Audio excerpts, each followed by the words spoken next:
ตอนนี้กำลังเอาหล่อไปลงพี่น้องสาวลงมองมันเกาะเลยนี่เอาหล่อทิ่มหล่อเรานี่ลงมันขี้เนาะตอนแยบยิบแย้งเขียวเมื่อกี้หินใต้ไม้สังไพ่นี่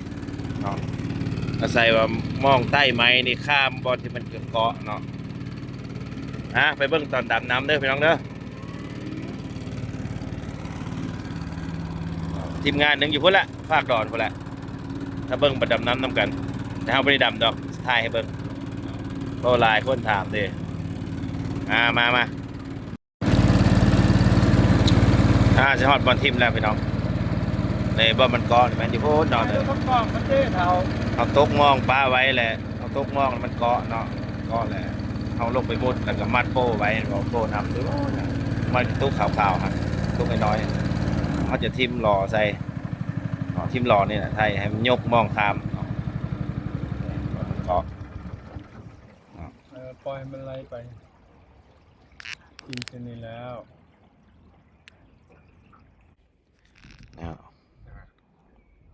ถ่ายคลิปถ่ายยังอีกถ่ายตอนลงหล่อเด้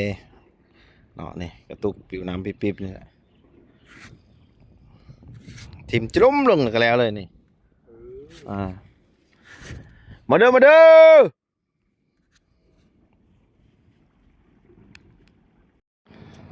อทีมงานทุนกำลังมา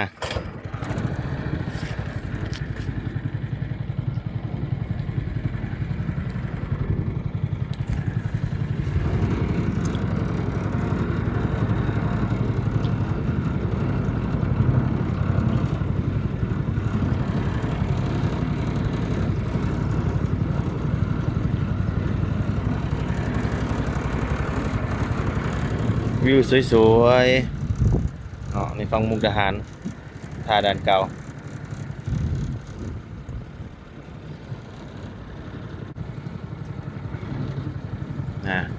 หน่วยประดาน้ำเนี่ยมีจักรเป่าลมพร้อมในเรือนี่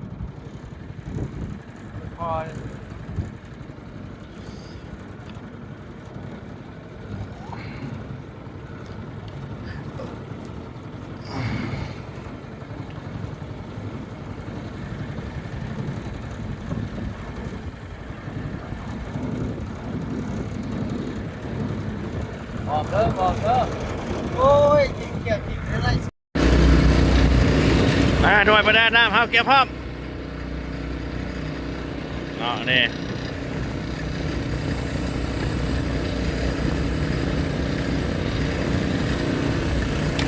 นี่แหละสาวลงมองพี่น้อง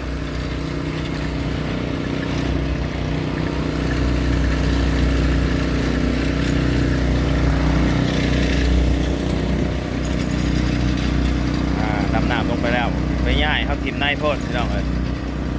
ตัวนี้มันสิย่อมองเอาออกให้บ่ให้มันเกาะ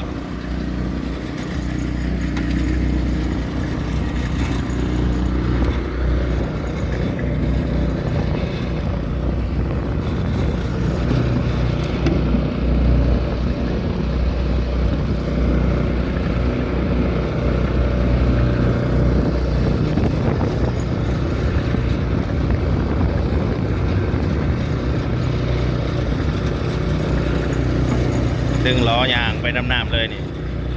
หมดแล้วจนวิดบอลเกาะหมดแล้ว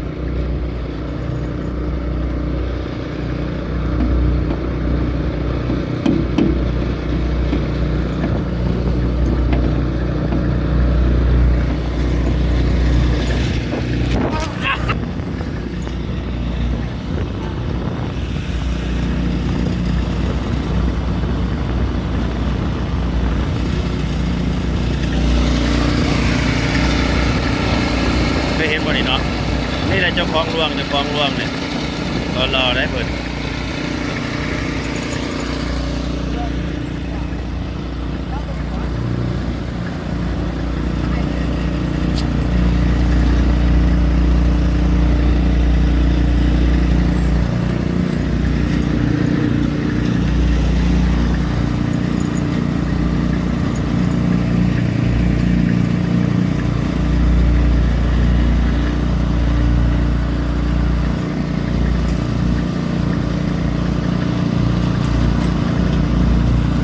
เค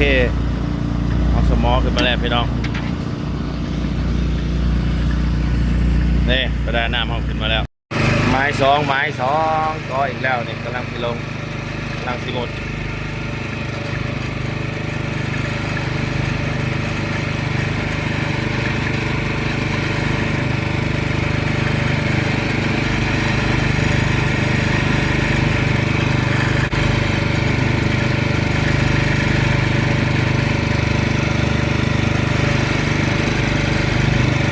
เตรียมพร้อมงานประดาน้ำเอา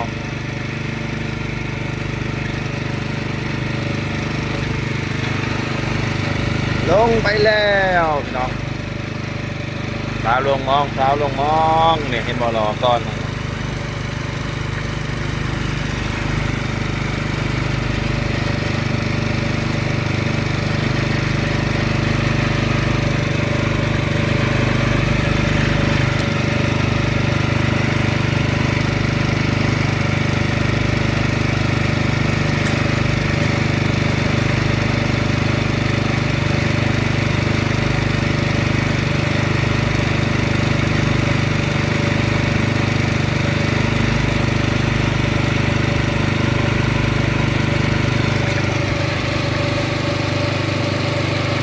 มีแตะกี้หินทั้งหมดพี่น้อง